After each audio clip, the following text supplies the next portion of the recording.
a pas mal parlé de chaînes, de ce qui est utilisé, des socles, etc. Mais je voulais un petit peu parler du bear market, parce qu'au final, on l'a tous un petit peu vécu différemment. Comment vous l'avez vécu? À quel point ça a impacté la boîte et vos effectifs?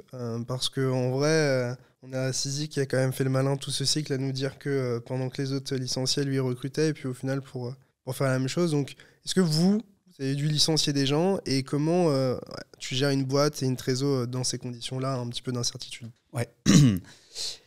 Nous, en fait, on a jamais eu autant de croissance que pendant ce bear market. Je le rappelle, bear market 2018-2019, très dur, quasi un moment impossible de se financer. Surtout, il y a une perte d'optimisme sur les blockchains et sur ce qu'on pouvait en faire. Ce bear market, il était très intéressant pour nous parce que on était financé. Donc déjà, effectivement, même si notre revenu a été fortement impacté entre les prix de décembre 2021 et les prix 6-8 mois après, on a réussi à closer une levée de fonds il y a un peu plus d'1 an, et avec des gros acteurs du secteur. Donc on a été bien financé. C'est public? Ouais, c'est public, ouais. Ouais, c'est public, tout à fait. On a levé 17 millions avec des acteurs comme Consensus, comme Kraken ou d'autres. Des belles Consensus, têtes. pardon? Des belles têtes. Des belles têtes. Consensus, qui est la société derrière, on en parlait tout à l'heure, derrière MetaMask ou d'autres. En fait, là où il y a deux choses. La première chose, c'est qu'on n'est pas beaucoup. On est 45. Moi, je suis ancien recruteur. Donc, on ne scale pas avec le nombre de personnes, mais on scale en augmentant la qualité des personnes qu'on embauche. Okay. Et ça veut dire que, je ne citerai pas de nom, mais on a eu des plus gros volumes depuis Chapella, donc le plus long où on peut unstaker ses Ethereum, que nos plus gros concurrents aux États-Unis, qui sont des boîtes de 250 personnes à 200 personnes. Donc c'est encore une fois pas du tout une question de nombre de personnes. Comment t'expliques ça?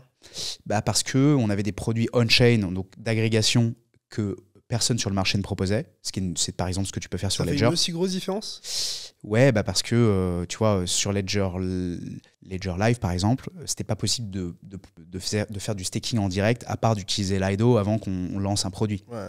Alors là, c'est 32 Ethers, mais tu pourras staker n'importe quel montant dans quelques semaines. On lance ce nouveau produit. On a signé aussi des gros acteurs comme Bitpanda, comme on travaille aussi avec Binance US. Et donc, ouais, je pense que en fait, le marché a compris que c'est l'une de nos valeurs. On était excellent techniquement. La plupart de nos ingénieurs sont français. On met beaucoup. Les Français sont excellents. Les Français sont excellents. On met beaucoup d'énergie à les recruter.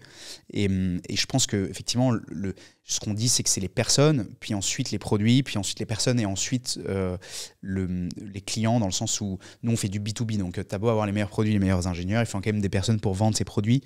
Donc, avoir les meilleures personnes, que ce soit à la technique ou en vente, te permet en fait d'avoir la meilleure croissance. Donc, en fait, la raison pour laquelle on a une croissance la plus forte par rapport à tous les restes des acteurs sur le marché, c'est que on a les meilleures personnes en fait dans l'équipe. Donc ça, d'ailleurs, c'est l'une de nos valeurs aussi. C'est vraiment tout pour les employés. Et on ne scale pas avec le nombre de personnes, on scale avec la qualité des gens.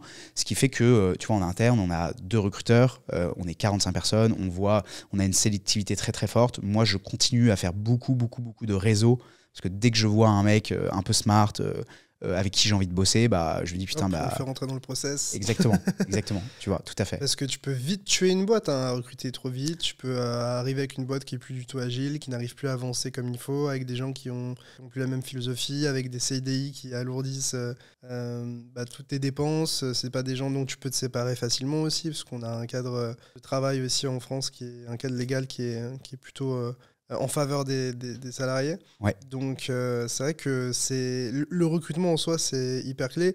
Et je pense que évidemment, tu vois, quand tu es un Binance ou un Coinbase, tu as, je pense, une approche qui est différente, parce que j'ai l'impression qu'eux, ils ont dû scaler beaucoup plus fortement, beaucoup plus rapidement aussi. Ils ont un peu été contraints à ça, parce que je repense à Binance en 2017, quand j'utilisais l'interface en chinois. Et que tu vois le Binance de 2019-2020, il y a un gap énorme. Ouais. Et le nombre de personnes, rien qu'ils ont du KYC, c'est impressionnant. Et tu vois, je veux pas citer de nom, mais en fait, pour moi, la grande majorité des boîtes en crypto ne fonctionnent pas comme ça, comme je viens de te dire. Je peux te citer d'autres noms.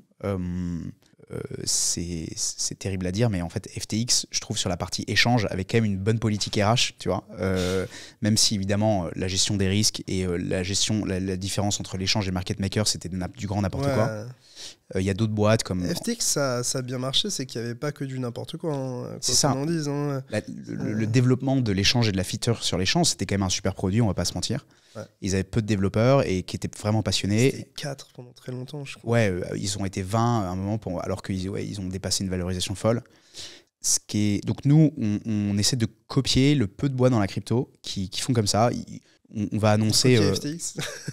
Donc pas FTX, mais des boîtes comme Alchemy par exemple, ou des boîtes comme Tenderly, tu vois, dans l'Est de l'Europe, qui font des choses super bien. Talos, typiquement, on va faire rentrer un CEO de l'une de ces boîtes-là, parce qu'il a la même politique RH que nous. Et pourquoi je te parle de ça? Parce que c'est une boîte qui vaut plus de 1,5 milliard.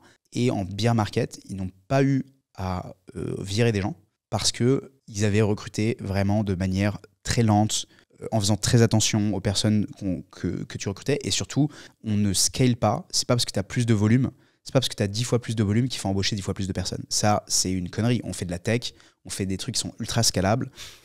C'est la bêtise. Et le problème de toutes ces grosses plateformes crypto qui ont dû virer 15, 20, 30 à 50% de leur effectif, c'est que c'est très dur culturellement de revenir après ça. Parce que qu'est-ce qui se passe pour les 50% des personnes qui restent, en sachant que leur collègue a dû être... C'est une dynamique qui est bizarre. C'est vraiment une dynamique bizarre. Le collègue qui a été remercié, il était sûrement très bon dans son poste, mais il a dû être remercié parce que... Surtout que ces gens-là, ils disparaissent pas. Ils vont dans d'autres boîtes très qualifiées dans l'écosystème. Et derrière, ils donnent une partie des connaissances de la boîte à cette prochaine boîte. Donc ça, c'est plutôt une opportunité pour nous d'ailleurs. Mais ouais, je suis d'accord.